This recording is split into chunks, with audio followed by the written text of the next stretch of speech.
Olá, pessoal, estudantes e professores da Escola Guzmão Brito, de São Leopoldo, nossa querida cidade.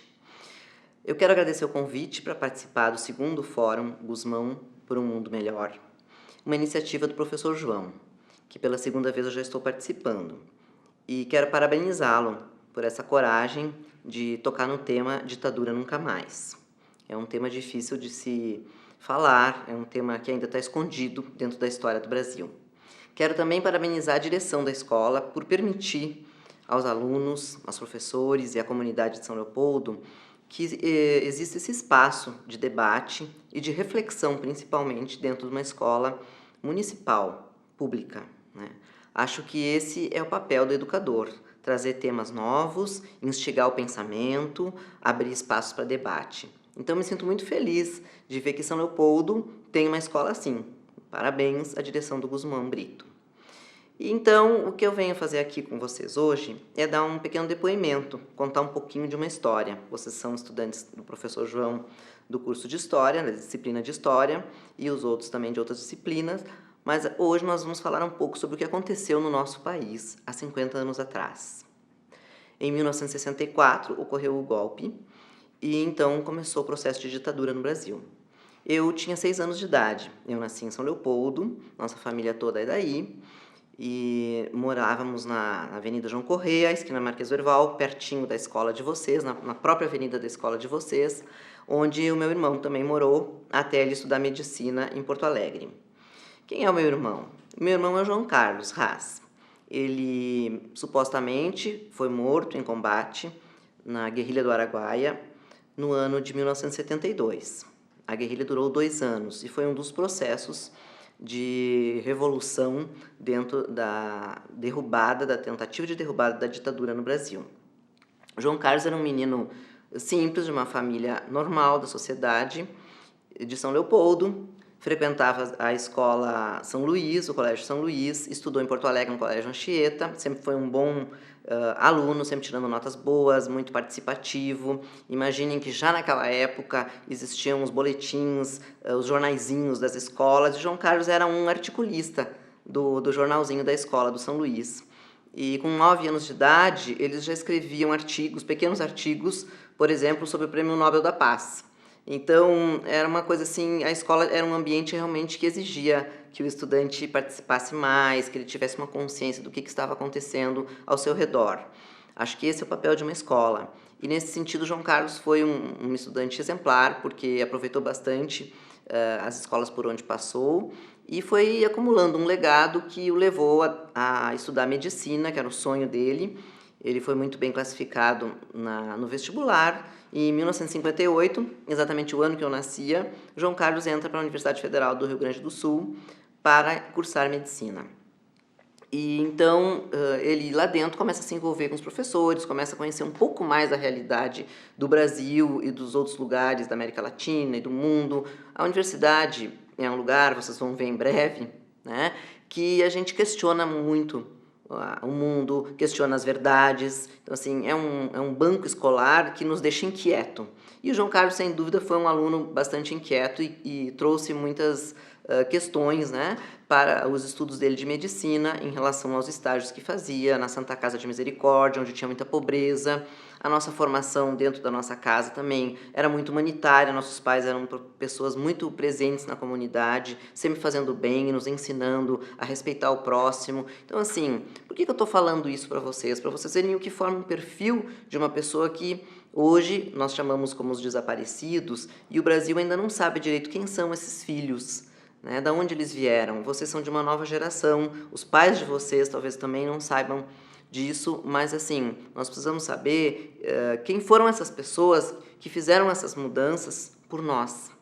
Para nós hoje estarmos votando, como votamos para presidente da República, para nós estarmos escolhendo nossos deputados com tranquilidade, para nós podermos viver num ambiente de liberdade de expressão, onde hoje a mídia pode falar tudo o que ela quiser, sobre governo, sobre a União, sobre qualquer parte do mundo. Nós temos vários acessos a todas as tecnologias e redes sociais. Isso é liberdade, gente. Isso foi conquistado. Então, assim, como se conquistou isso? Na base da luta. né? Quando eu tinha 6 anos de idade, que eu era encantada por todos os meus irmãos, eu sou a mais nova, então todos para mim sempre foram e são muito importantes, e eu os admirava muito. E quando eu me dei conta que o João Carlos não ia voltar mais para casa, ele começou a me dar uma dor, uma tristeza, uma angústia, e ninguém sabia me explicar o que tinha acontecido. Nem meus pais, por quê? Ele estava desaparecido. Ele saiu de casa e não pôde mais se comunicar conosco. Em 1966, ele saiu para estudar em São Paulo e lá ele foi se envolvendo com política, mais com o PCdoB, e foi para a China fazer curso para conhecer um pouco mais sobre o comunismo. E depois, quando ele volta, então ele já não se comunica conosco, nem por cartas. Naquele tempo não tinha celular, não tinha e-mail. Então, tentem fazer um exercício de voltar no tempo e imaginar como é que era esse cenário. Tudo bastante difícil. E como o João Carlos teve esse ideal tão forte de lutar por justiça, por igualdade social, por um Brasil melhor, ele entendeu, eu acho, que ele não deveria realmente envolver a gente. Então, ele optou por deixar a família à parte dessa escolha dele e não nos mandava mais cartas, porque ele poderia estar nos expondo. O exército estava caçando as pessoas pelo país. E ele era uma pessoa muito visada, porque ele era um líder muito forte. Então, ele foi preso porque ele era presidente do Centro Acadêmico Sarmento Leite, do curso de medicina, logo depois do golpe, em 64, em abril. Ficou quase um mês preso em Porto Alegre. E aí, então, começa essa trajetória dele de envolvimento político. E nós não tínhamos conhecimento disso.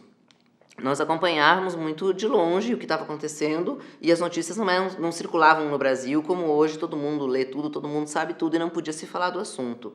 E então nós vivemos muitos anos à espera desse retorno do nosso irmão. E isso não aconteceu, porque ele se envolveu com a questão da região do Araguaia, foi trabalhar com os camponeses, foi fazer um trabalho de medicina na região, foi ensinar para os camponeses como plantar, assim como os outros 67 militantes do PCdoB que foram para a região também, viveram 2 anos em média lá, quando o exército descobriu eles atuando na região e começou então essa guerrilha que se instalou por 2 anos na região do Araguaia, na beira do rio Araguaia, hoje Tocantins, sul do Pará e Goiás, essa região ali. Então, assim, o que nós hoje familiares buscamos, né? Nós buscamos o resgate dessa história, nós buscamos a verdade, nós buscamos justiça.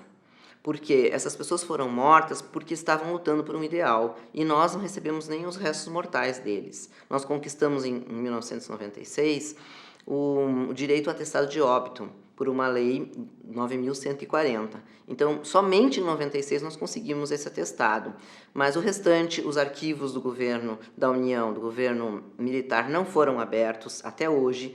Nós não sabemos a verdade do que aconteceu, quem foram os responsáveis por essas torturas horríveis que aconteceram nos porões da ditadura, pelas mortes que até hoje não estão esclarecidas. Nós, familiares, temos uma luta muito grande e muito árdua e bastante solitária em busca dessas respostas. E o nosso papel hoje, quando eu estou aqui na frente de vocês, é falarmos sobre esse assunto, levantarmos a nossa bandeira e pedirmos que vocês se enxerguem como cidadãos também.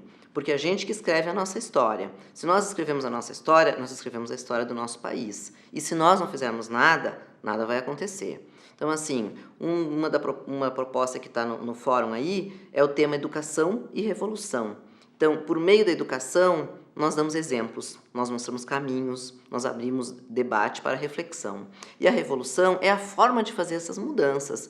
A revolução não significa pegar em armas, não significa um embate de armas. A revolução implica numa mudança do pensamento da gente, pensar diferente, se permitir sair do seu lugar de conforto e ver o lugar do outro. Porque foi isso que essa juventude fez. E graças a essa geração, nós hoje estamos aqui fazendo um exercício de democracia, vivendo isso no nosso país. Está difícil? Sim, é difícil, porque as coisas não acontecem de um ano para o outro, não acontecem de uma década para outra. As histórias são seculares, nós estamos falando de uma história de 50 anos atrás. Então, assim, Eu desejo que vocês, nesses dias do fórum, vocês tenham ótimos palestrantes, jornalistas, pessoas que tiveram a vivência durante a ditadura. Eu estou contando a minha história, os colegas vão contar as deles, e vocês têm aí o Jair, que é um grande militante de direitos humanos do Rio Grande do Sul, que certamente vai ter um assunto muito interessante com vocês, vai abrir um debate muito legal. Eu desejo que vocês aproveitem bastante esse momento, que é único, que a escola de vocês está oferecendo para vocês, e que vocês façam uma reflexão do o que vocês, cada um de vocês, e vocês em grupo, podem fazer para melhorar o nosso país. Qual o papel de vocês nessa história que a gente está escrevendo agora? Né? Porque é a gente que faz a história. Então, um bom evento, um abraço a todos e tudo de bom.